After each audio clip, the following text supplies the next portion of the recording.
Senhora presidenta, senhores deputados, deputadas, a Previdência Social é o maior programa de distribuição de renda do Brasil. Ela transfere renda da zona urbana para a zona rural, ela transfere renda das regiões mais ricas para as regiões mais pobres. A sua importância é tamanha que o Constituinte de 1988, que foi na sua engenharia da construção do Estado do Bem-Estar Social, colocou a Previdência Social dentro do contexto da Seguridade Social. Aquela concepção de que o Estado tem que proteger os mais necessitados, tem que fazer o pacto de gerações e que o Estado tem que promover a justiça social. A Previdência Social, o regime geral, está dentro da Seguridade Social. A Seguridade Social é composta do regime geral, da assistência social e da saúde pública. E o Constituinte, inteligentemente, entendendo que a Seguridade Social e principalmente a Previdência e a Assistência não poderiam ser apenas custeadas com recursos, principalmente a Previdência e o regime geral, apenas da contribuição do empregado e do empregador, o Constituinte de 1988 criou fontes adicionais de financiamento da Previdência, o regime geral, da assistência e da saúde. Então, além da contribuição dos empregados, além da contribuição do empregador, há uma previsão de contribuição do governo e há também alguns impostos que foram criados, como a contribuição social sobre o lucro líquido das empresas, impostos referentes a loterias, antigamente a CPMF, várias contribuições que concorrem para o orçamento da Seguridade Social.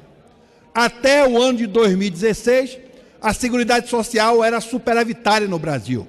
Ou seja, o que ela arrecadava era suficiente para pagar os benefícios previdenciários do regime geral, os benefícios da assistência social e a parte que o governo colocava na saúde pública. Eu digo 2016 porque a partir de 2016, com a crise política, a economia do Brasil foi enormemente contaminada, já vinha numa crise econômica, mas essa crise política contaminou enormemente a crise econômica e, a partir daí, começamos a ter uma taxa de aumento de desemprego, de perda de arrecadação e, consequentemente, também de perda de arrecadação da Previdência e da Seguridade Social, porque também houve uma redução da atividade econômica e, com a redução da atividade econômica, também uma redução de recursos para a Seguridade Social. Portanto, a engenharia do Constituinte de 1988 é uma engenharia correta, uma engenharia que faz com que a Previdência Social, o regime geral, seja um regime de repartição, onde contribuem para o financiamento da Previdência no Brasil patrões, empregados, governos, empresas e também que há um compromisso geracional, onde os mais novos ajudam a sustentar a previdência dos mais antigos. Os ativos financiam os inativos. E o governo atual e o passado de Michel Temer, que tentou fazer uma reforma de previdência e não conseguiu, vende para o país a ideia de que a panaceia, a solução para todos os problemas do Brasil é a reforma da Previdência, o que é uma grande mentira. A reforma de Previdência que está sendo proposta pelo governo Jair Bolsonaro, primeiro, não tem preocupação com a sustentabilidade da Previdência e eu vou poder demonstrar ao longo do meu pronunciamento. Segundo, essa é uma reforma fiscalista. A única preocupação dessa reforma que chega a esta casa é tirar recursos da Seguridade Social, da Previdência do regime geral, da assistência social e da saúde pública para drenar para o pagamento dos juros e serviços da dívida, que é administrada pelos grandes financistas brasileiros, bancos internacionais e os rentistas brasileiros. É para isso que essa reforma serve. Tirar recursos da Seguridade Social para drenar para o capital financeiro. Mas essa proposta, além de ter esse elemento negativo, ela tem um elemento mais negativo ainda, que é contraditório com o discurso do governo. Porque o governo, ao mesmo tempo que fala que está preocupado com a sustentabilidade da Previdência, encaminha para esta casa um projeto de reforma que cria o sistema de capitalização, O que é o sistema de capitalização? É tirar contribuintes do regime geral para entregar para os bancos. Ou seja, nós temos hoje algo de 500 bilhões de reais já contratados de benefícios presentes e futuros, que precisam ser sustentados, e a reforma da Previdência, ao propor o regime de capitalização, ela permite que esse cliente da Previdência Social vá se deslocar para os bancos privados, reduzindo mais ainda a arrecadação presente e futura e inviabilizando completamente a Previdência Social no Brasil. E aí os números são transparentes para demonstrar a incoerência do discurso do governo Bolsonaro. Primeira coisa que o governo Bolsonaro diz: essa reforma é para combater privilégio. É verdade isso? Não, mentira. E vou provar por números que é mentira. Do 1 trilhão de reais que estão sendo previstos em 10 anos de economia, 85% dessa economia virá do regime geral da Previdência e dos benefícios de assistência social. Ou seja, 85% desse ajuste fiscal cairá nas costas dos que mais necessitam e dos trabalhadores brasileiros.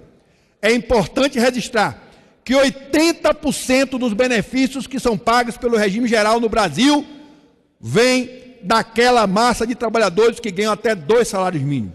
Uma quantidade muito grande ganha 1 salário mínimo e a grande maioria, 80%, ganha até 2 salários mínimos. Significa dizer que o governo não está combatendo o privilégio, está jogando nas costas daquela parcela da população brasileira, que são aqueles que ganham até 2 salários mínimos, o peso do ajuste maior, o peso do sacrifício maior. Este número, ele é revelador, porque se 85% dessa economia que será feita vem do regime geral e dos benefícios de prestação continuada, dos benefícios assistenciais, o ajuste está em cima do povão, do trabalhador, daqueles que mais necessitam, ao contrário do que tem dito o governo, dizendo que essa reforma é para combater privilégios. Isso é mentira da parte do governo. E essa reforma, além de ser inconstitucional, porque fere o princípio da vedação de retrocesso, ela é cruel para com os trabalhadores. Ela destrói a engenharia do Constituinte de 88, porque o Constituinte de 88 fez uma engenharia de justiça social, do Estado do bem-estar social. Essa reforma é um caminho para a destruição de uma parte significativa do Estado do bem-estar social. Por quê? O primeiro elemento dessa reforma, ela desconstitucionaliza a Previdência, a assistência e a Seguridade Social, na medida em que essa proposta retira da Constituição 2 garantias fundamentais. A primeira, de que nenhum benefício previdenciário neste país poderá ser inferior a um salário mínimo. Ou, também, que nenhum benefício assistencial nesse país poderá ser inferior ao salário mínimo. Essa proposta tira da Constituição isso, abrindo caminho para se pagar no futuro benefícios previdenciários e assistenciais inferiores ao salário mínimo. Essa proposta também, ela retira da Constituição a garantia da manutenção do poder de compra, do poder real das aposentadorias, com os benefícios sendo corrigidos pela inflação. Abre caminho para o congelamento dos benefícios previdenciários, que é o ajuste de curto prazo que serão feitos. Então, ao desconstitucionalizar, ela tira desse Congresso, inclusive, ela já alija de cara 60 deputados que não poderão decidir, porque o quórum hoje para a reforma constitucional são 308 e o quórum para a lei complementar é 257. Já tira o poder de decisão de 60 deputados e alguns senadores também. E ela abre o caminho para poder precarizar, para poder pagar R$400, como está proposto, de benefício assistencial, e com o regime de capitalização, como acontece no Chile, se quer garantir um salário mínimo para os trabalhadores. Então essa é a primeira nefasta medida que está nessa proposta de reforma da Previdência. E por aí vai, porque é uma proposta que simplesmente quer obrigar os trabalhadores rurais a contribuir com 20 anos com a Previdência. O que é que significa isso? É inviabilizar a aposentadoria dos trabalhadores rurais, é acabar com a engenharia que foi proposta pelo Constituinte de 88, da Previdência Social como um programa de distribuição de renda, como justiça social, como fixador do homem no campo. Essa proposta quer fazer com que os trabalhadores rurais voltem ao tempo do Fundo Rural, que ganhava 1/3, 1/4 do salário mínimo, e nós não vamos aceitar isso. Essa proposta inviabiliza a aposentadoria dos rurais e quem votar nela vai ser cobrado no interior, como foi cobrado, de ter acabado com a aposentadoria dos trabalhadores rurais no Brasil. Essa proposta, se for levada a cabo, com 65 anos da idade mínima para os homens e 62 para as mulheres, com 40 anos de contribuição, necessário esses requisitos para a integralidade da aposentadoria com o salário, essa proposta ou inviabilizará a aposentadoria de milhões de brasileiros ou impedirá que esses milhões possam se aposentar com seus últimos salários. Todos que entendem de previdência e de economia afirmam que com 65 anos de idade mínima para os homens, 62 para mulheres, 40 anos de contribuição mínima, 80% dos trabalhadores brasileiros ou não conseguirão se aposentar ou não se aposentarão com seus salários integrais. Portanto, é uma proposta cruel para com os trabalhadores brasileiros, principalmente a grande maioria que ganha até 2 salários mínimos e que são 80% dos beneficiários do regime previdenciário. E isso será cobrado pelo povo e pelos trabalhadores brasileiros. Essa proposta ela é dura em relação à população mais carente do Brasil. Hoje, não assistimos no Brasil pessoas idosas pedindo esmola. Não assistimos mais esse triste quadro que nós tínhamos no passado no Brasil. Por quê? Porque o Constituinte foi sábio ao criar o benefício de prestação continuada, dizer que esse benefício é um salário mínimo. Os idosos hoje no Brasil, aqueles idosos carentes, podem envelhecer com dignidade, com o salário mínimo. E essa proposta propõe acabar com esse benefício de um salário mínimo e pagar R$400 para os nossos idosos. Ou inviabilizar que os nossos idosos possam acessar o benefício de prestação continuada. Não podemos aceitar que haja mutilação do programa de assistência social criado pelo Constituinte de 88 e o que está incluído nessa proposta.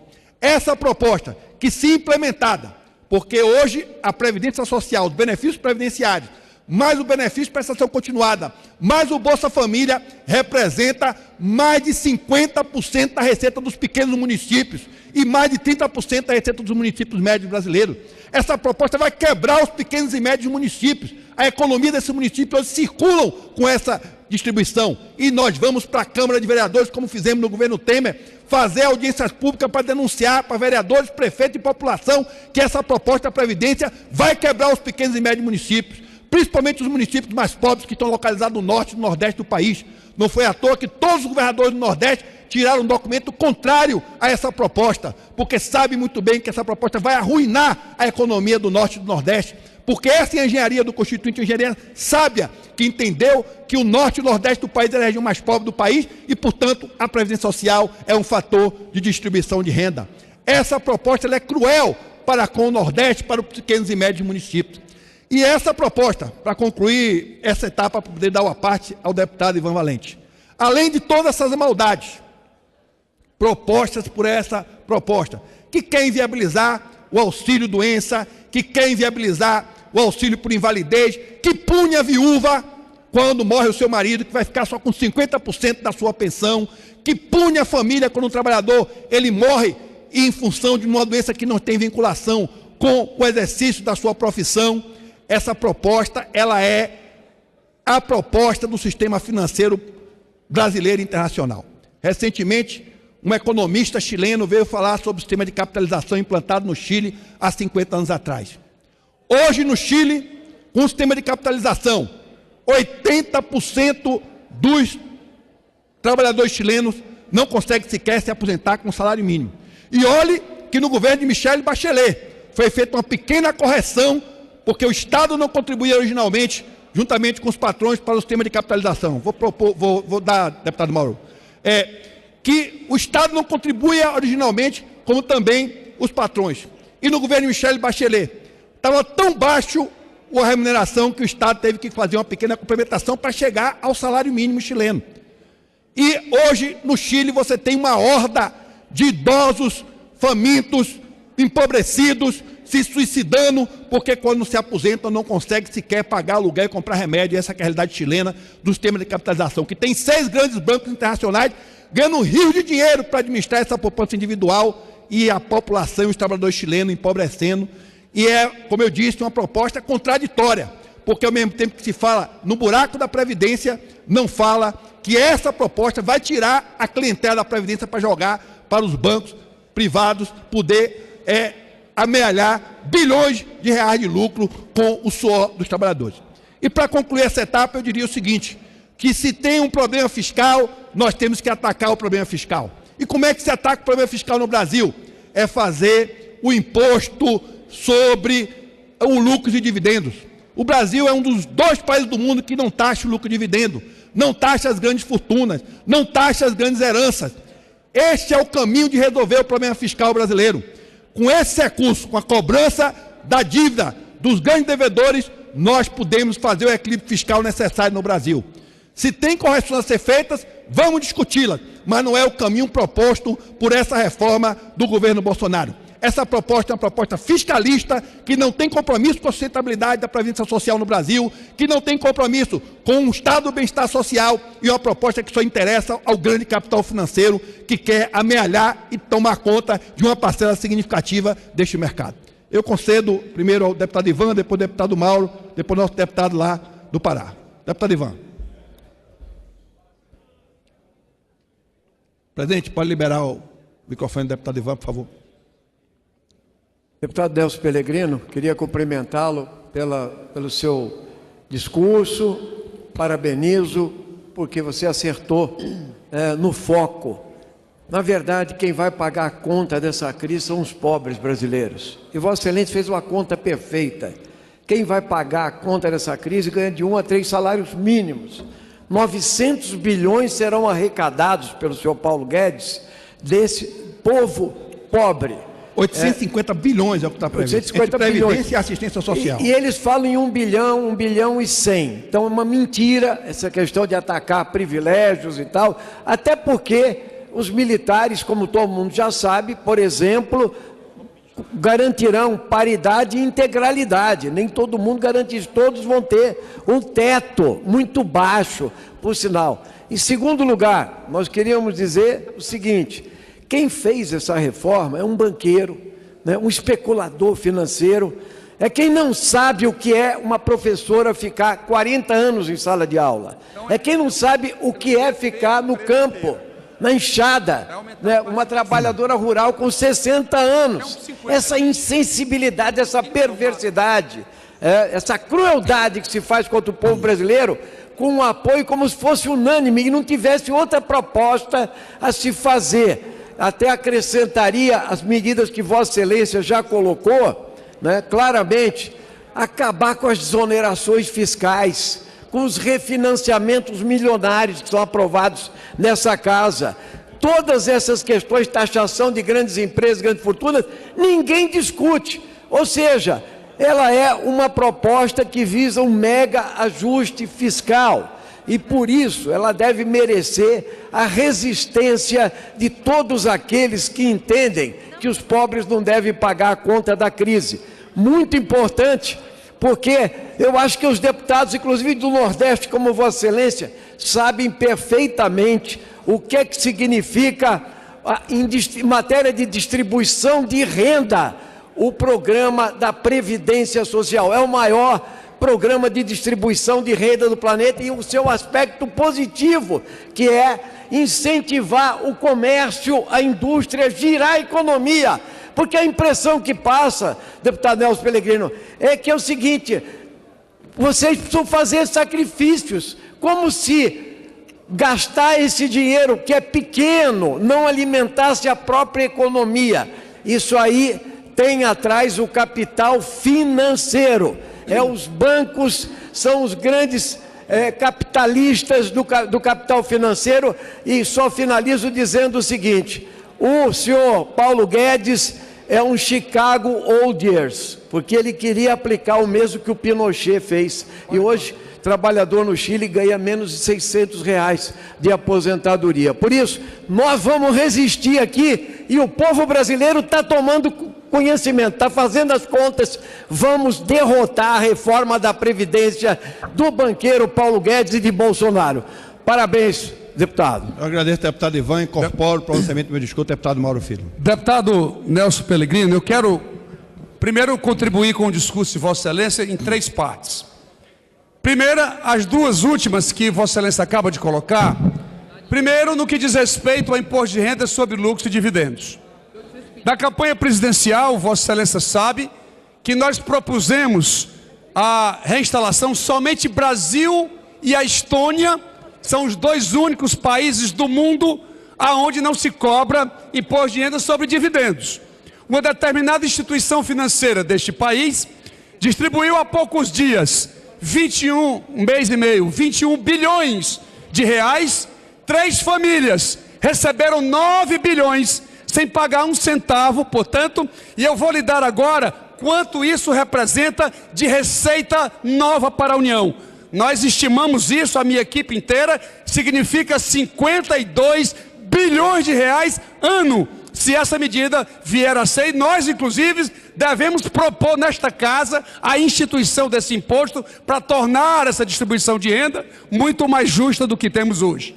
Segundo ponto, Vossa Excelência falou de grandes fortunas e heranças. Quero ponderar a Vossa Excelência, no mundo, a experiência mundial, imposto sobre grandes fortunas nunca rendeu nada absoluta. Agora, o imposto sobre herança não, que no nosso país a maior alíquota de herança é 8%.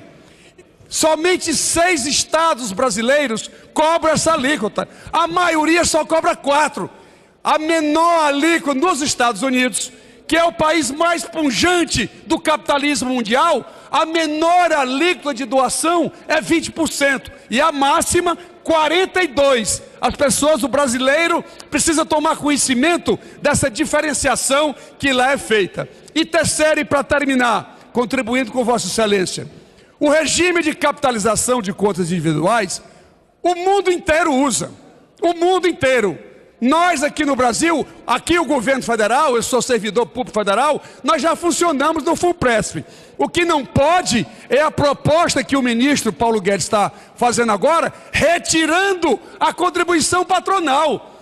Isso leva o valor da aposentadoria a migrar para o salário mínimo. Aí sim, queria ponderar a Vossa Excelência, isso seria a crítica realmente ainda mais perfeita com o discurso extraordinário que Vossa Excelência está fazendo.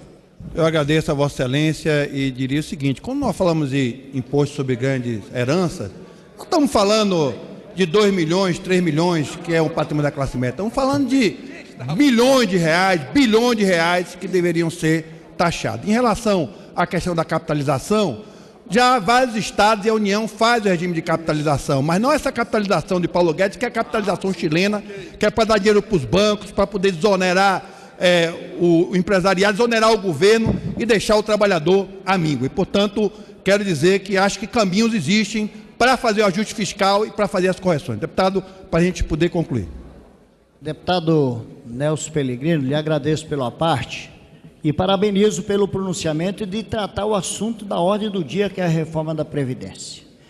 Eu busco sempre me aprofundar dos assuntos e esse tema da Previdência eu discuto ele desde a outra tentativa de reforma da Previdência, quando eu representava os trabalhadores rurais de uma comissão que tentou em 95 mexer numa reforma mais profunda da Previdência. Eu diria que Vossa Excelência tem razão nos aspectos que mencionou. Primeiro, a reforma ataca direitos dos povos da Amazônia, trabalhadores rurais, mulheres em especial, e eles querem resolver o problema do desequilíbrio do caixa da Previdência, metendo a mão no bolso do povo brasileiro. Então esse é o primeiro aspecto cruel da reforma.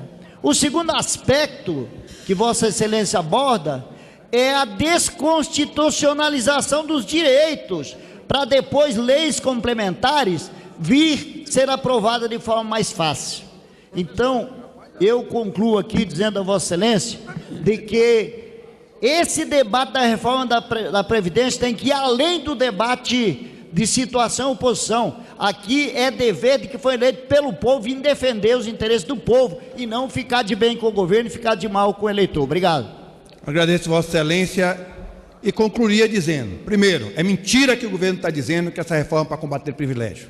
Volto a dizer, 85% da economia que será feita em cima dos trabalhadores e dos pobres brasileiros, porque dos 1 bilhão previsto, 850 bilhões de 1 trilhão, 850 bilhões virão do regime geral, que paga até 2 salários mínimos e dos benefícios assistenciais. Senhor presidente. Para concluir, nobre deputado. Nós não vamos aceitar de forma nenhuma que esse Congresso retire a aposentadoria dos trabalhadores rurais, retire os benefícios de prestação continuada, que esse Congresso inviabilize a aposentadoria de 80% dos trabalhadores brasileiros. Se quer discutir problema fiscal, apresentamos soluções. Taxar o lucro de dividendo, taxar as grandes fortunas, acabar com algumas onerações, cobrar dos sonegadores, é aí o caminho para poder resolver o problema fiscal. Se tem distorções no sistema do regime próprio, vamos discutir. A reforma de 2003 já apresentou o caminho. É o teto com a previdência complementar, como a União já instituiu e os Estados já instituíram. Para o futuro já está equacionado esse problema. Para o presente, nós temos que discutir. Portanto, queremos denunciar aqui essa reforma do governo Bolsonaro, que é uma reforma impopular, uma reforma dos banqueiros, uma reforma fiscalista que quer acabar com a aposentadoria e os benefícios sociais do povo brasileiro.